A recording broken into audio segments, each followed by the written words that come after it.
So just thoughts, quick thoughts. I mean, we people like myself, and I know that there's many of us out there, although we are few, we are the minority. People like myself have really separated themselves from the world. We don't care about what the world has going on. In particular, like these Super Bowls, like these surfaceable things, like their fear, their emotions, their joys. We're not really concerning ourselves with it. Their nostalgia. What we're doing is we're preparing ourselves and trying to stay in front of things, of all the things that are coming our way, to stay in front of these things so that we're not caught slipping when shit is hitting the fan. And for whatever reason, it seems like the world wants to be caught slipping. They want to be tripping into darkness. So that then they can say, oh, see, it was his fault. It was her fault. It was its fault. It was they's fault. It was his, they want to blame.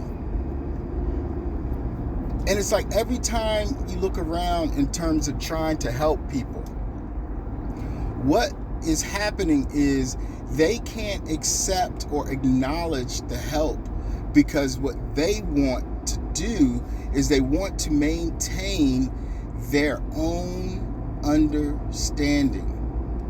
They want to say, well, the way my God or my church or my job or my, and it's like, wait, if we are to be a collective, now I'm talking about the world here, if we're to be a collective in a world, then wouldn't it make sense that the my turns to we or us? See, the pronouns that is effectively affected negatively people's cranium capacity for overstanding is the selfishness of the pronoun my, I. And that's why you hear a lot of brethren talking about the we's. Now they may brothers and sisters, I don't want no trouble, but talking about the we's and using the proper pronoun. Even in marriages, you get caught up in these pronouns of my and I, and this is what creates commotion.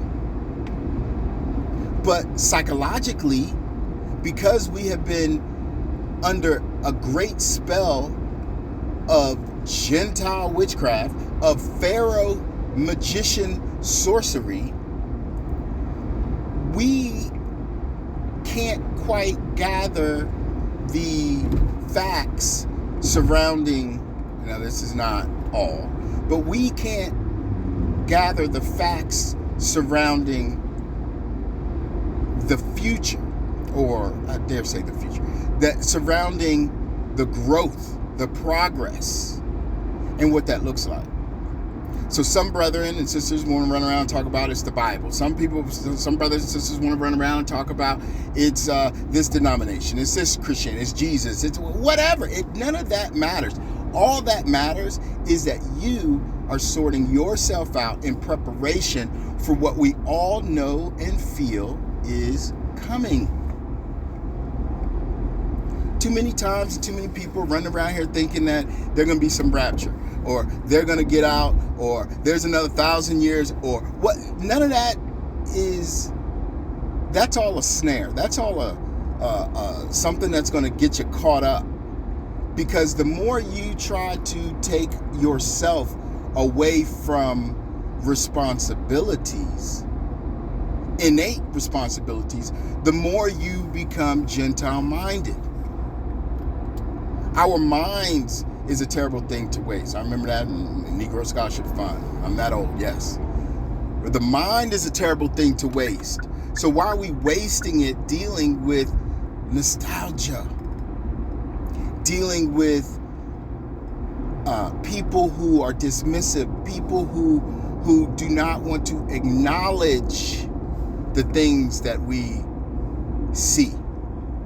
So like for me, I am unable, this isn't a want or can't, or it's just something, I am unable to unsee the things that I now see, to unknow the things that I now know. I'm unable to. Even if I did feel like I want to, well, you know what, let me just go back into the world. I don't fit. I don't fit in. And that's not a bad thing at all, by no stretch of the imagination. Is that a bad thing? What it is a confirmation that I'm on the right path. Some people will say, you know, oh, you ain't, you're selfish. You don't like anything. You're mean, or you're just rude, and it's like, no, none of that is true. The facts are the facts. I am done dealing with the rigors and roles of the heathens, along with the Gentiles, because all they do is pander to our emotions. And then when we do bring up our emotions, then they pander to, it's too emotional. You're mean. You guys are not the people. Well, don't tell me who I am. You need to be dealing with who you are, not who I am. I'm okay with who I am. I'm good. I'm fine. I definitely understand all of the things that I have done. I take responsible for. The things that I haven't done, I take responsible for. The things that I see, the things that I know. I'm not looking for somebody to psychoanalyze me. What I'm looking for is people to acknowledge and move on. And if they don't acknowledge, then I move on. I'm not fighting or kicking against the prick of the Gentiles. We've done that for too long. What does that look like? It looks like, hey, we want reparations. Give us this. No, I don't want nothing from you. Matter of fact, you can keep it all. Keep it all. They've distorted, dismantled the true scriptures, wanting everybody to believe that they have some moral authority. They say everything is witchcraft when it comes to our innate feelings of matter, of things that are seen and unseen. They are scared of our own eschatology, allowing us to believe in how we feel and believe and see of death.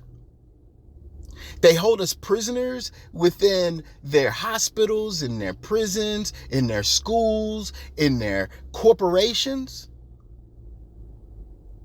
And they think that we don't have anything to say about it. And now we're breaking free a few. And because we're breaking free, this whole thing is in turmoil. Yeah, they trying to come out quick, fast, in a hurry. Oh, well, you know, we got to have this war. We got to take all the money from the people and give it to a scenario of death.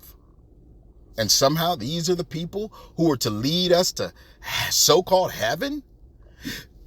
These are the people who somehow are telling us that we have to listen and be led by them.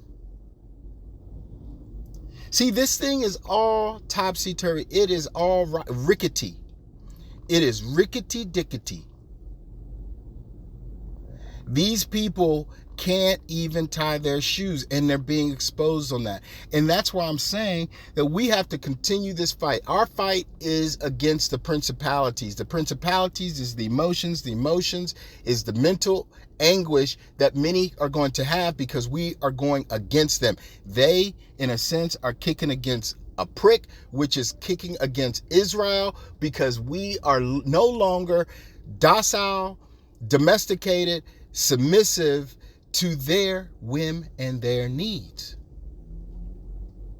We can study all day and night. We can study the Zohar. We can study the Kabbalah. We can study the ancient manuscripts, the ancient records. We can study the Bible. We can study it all. But if we don't acknowledge who we are and what we are doing